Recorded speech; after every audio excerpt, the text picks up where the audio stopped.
Okay, hey, we're back here. This is day 2, video day 2. Really, this is more like day 20 since I bought the car. As you can see, I've gotten it moved into the garage now and got it up on some jack stands, and starting to really go through the car now. The more I get into this car, the more cool stuff I find out about it, and I'm really just feel really fortunate that I was able to get my hands on a car that was this well prepped before I got it. Just an example of what I'm talking about here.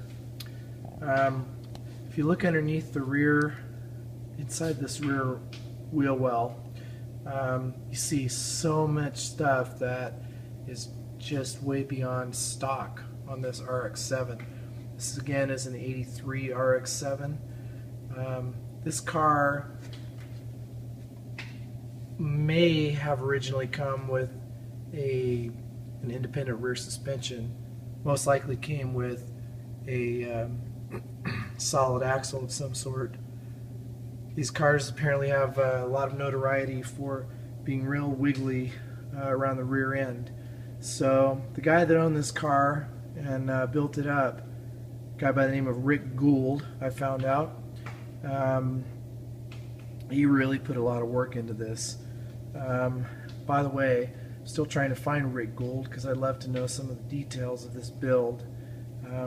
So if anybody that happens to catch this video knows him, apparently he lives or lived in the Bay Area, and at one time was involved in Miatas after he got rid of this car. And I found that out from another guy that had owned this car.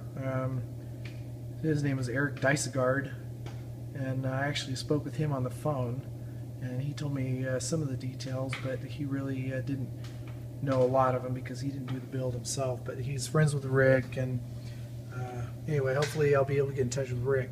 So I got the light on and underneath here, and we'll just kind of look in through the underneath here. So typically, you know, on this sway bar right here, this sway bar, and it comes across right here, that would usually mount with some sort of a bushing and a U-bracket somewhere up underneath right here. But what Rick went ahead and did was he added this bracket right here, and he put this solid mount on here for the sway bar. Really takes a lot of the play out of the sway bar. This suspension is super stiff. We've got some adjustable control arms here. You'll notice that this whole piece has been welded in, and it's adjustable up and down, which is going to probably help adjust the toe on the rear end a little bit. But it's also adjustable back and forth, which, you know, gives you a little bit more flexibility in, you know, in your suspension adjustment.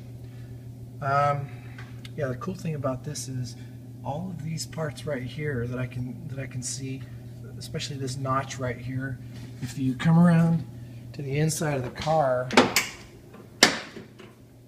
you can actually see these pieces right here, which are a little difficult to see in the dark, but what you've got with these guys is basically a whole kind of a add-on tower built onto the inside of this thing for extra stiffness and rigidity for that suspension mount. Very cool stuff. Same thing on both sides.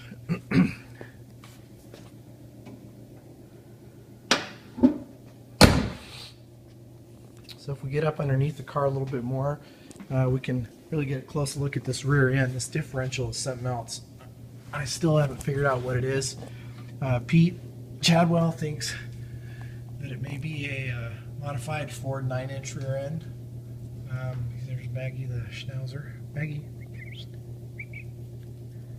And Gordon, my two helpers.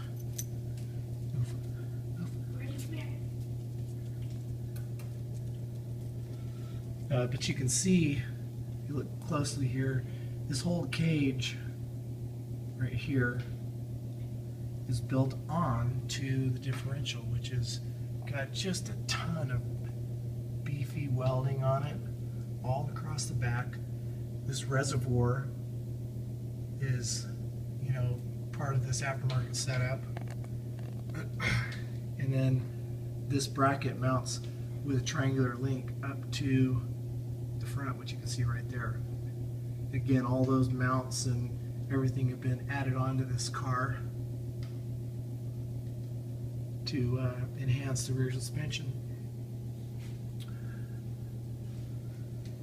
So I'm working on getting things cleaned up a little bit. And I started in on the rear brakes because those were the ones that seemed to be the most complete. You may remember from the original video that I figured out that the front calipers had been removed.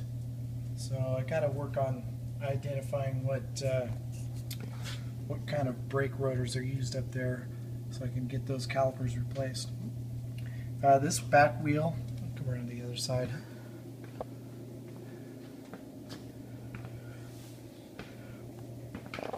This back wheel has got a wheel spacer on it with extra long lugs in an effort to widen the rear track a little bit. And like I mentioned, it's got flared fenders, so it's got room to fit probably a nice 15-inch wheel up under there with maybe a nice beefy tire on it. So yeah, here's the front end. I haven't done too much of that today, just cleaned this up a little bit, but you can see that the caliper is missing off of there.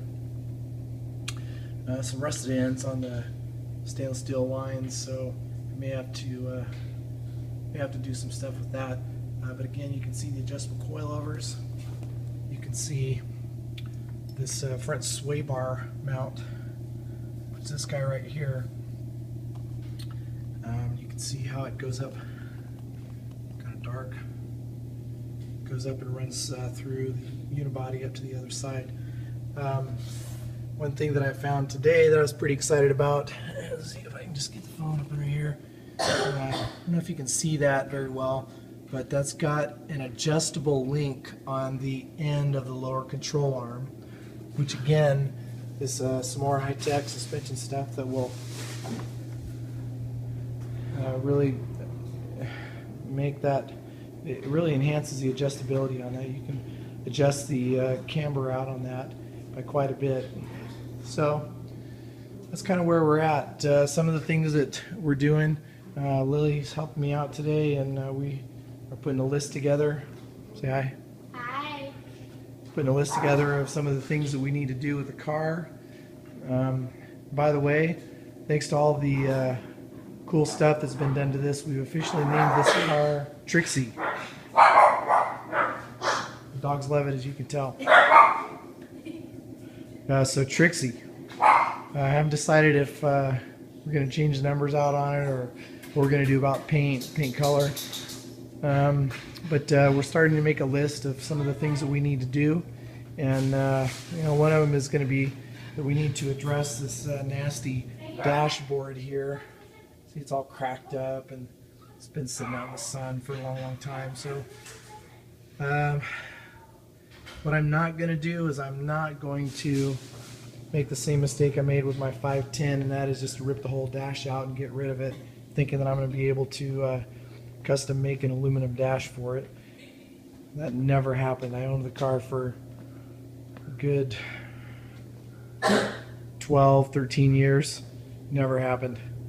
So I won't make that mistake with this one. I'll either buy something or I'll find somebody to help me build one right off. But anyway, so that's Trixie. So that's update number 2. Next time we see this thing, maybe we'll have some front brakes on it. Maybe we'll have all these. I'm gonna get the brakes The rotor's turned, so hopefully we'll see some shine on those things here before too long.